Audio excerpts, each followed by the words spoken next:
भगवान विष्णु और किसान की परीक्षा। कई साल पहले देवराई नाम के एक छोटे से गांव में सूखा पड़ गया था।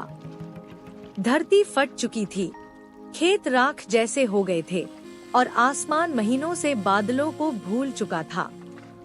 गांव वाले निराश हो चुके थे, लेकिन एक व्यक्ति अब भी उम्मीद के दीपक से अपनी जिंदगी रोशन कर रहा था। वह था किशन, एक गरीब किसान। हर सुबह वह अपने मिट्टी के आंगन में तुलसी के सामने दीप जलाता और कहता, हे नारायण, अगर यह समय परीक्षा का है तो मैं इसे भी आपका प्रसाद मानकर स्वीकार करता हूँ। दुनिया शिकायत करती थी, पर किशन की आंखों में केवल विश्वास था। उधर वैकुंठ लोक में देवी लक्ष्मी ने भगवान विष्णु से कहा, स्वामी, पृथ्वी पर वह किसान कठिनाइयों में भी आपकी भक्ति नहीं छोड़ता। भगवान विष्णु मुस्कुराए, भक्ति की चमक अंधेरे में ही पहचानी जाती है।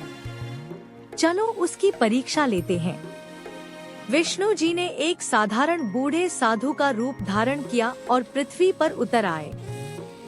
शाम को जब हवा थकी हुई थी, साधु किशन के घर पहुँचे। बेटा, साधु ने धीमी आवाज में कहा, कई दिनों से भूखा हूँ, कहीं रुक सकता हूँ? किशन ने तुरंत कहा, बाबा, मेरा घर छोटा है, पर आपके लिए हमेशा खुला है। घर में बस थोड़ी सी दाल और इतने ही आटे से 2 रोटियां बन सकती थी। लेकिन बिना सोचे किशन ने सारी रोटियां साधु के सामने रख दी। खुद उसने पानी पिया और मुस्कुरा दिया। साधु ने पूछा, बेटा, तुम खुद भूखे हो, फिर भी मुझे पहले खिला दिया? किशन बोला, भूखा इंसान भगवान का रूप होता है बाबा, और जिसका दिया हुआ है उसे बांट देने में क्या कमी? साधु ने आखिरी प्रश्न पूछा, अगर भगवान तुमसे नाराज हो तो? किशन ने सिर झुकाकर कहा, प्रभु नाराज नहीं होते, कभी कभी हमें मजबूत बनाते हैं, और अगर यह परीक्षा है तो मैं सिर झुकाकर स्वीकार करूंगा। बस। यही उत्तर सुनते ही साधु के चेहरे से एक दिव्य प्रकाश फूटने लगा। उनका रूप बदलने लगा और देखते ही देखते सामने स्वयं भगवान विष्णु खड़े थे, 4 भुजाओं में शंख, चक्र, गदा और कमल लिए दिव्य तेज के साथ। किशन स्तब्ध रह गया। वह उनके चरणों में गिर पड़ा। प्रभु, आप मेरे घर।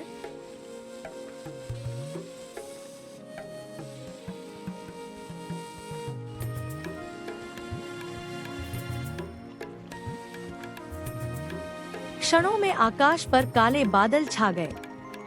वर्षा की पहली बूंद गिरी, फिर दूसरी, और देखते ही देखते पूरा गांव पानी से भर गया। सूखी धरती जीवन से चमकने लगी। गांव वाले बोल उठे, किशन की भक्ति ने भगवान को धरती पर उतार दिया। लेकिन किशन मुस्कुराकर केवल इतना कहता, भक्ति मजबूर नहीं करती, भक्ति बुलाती है। और इसी के साथ देवराई गांव में खुशहाली लौट आई।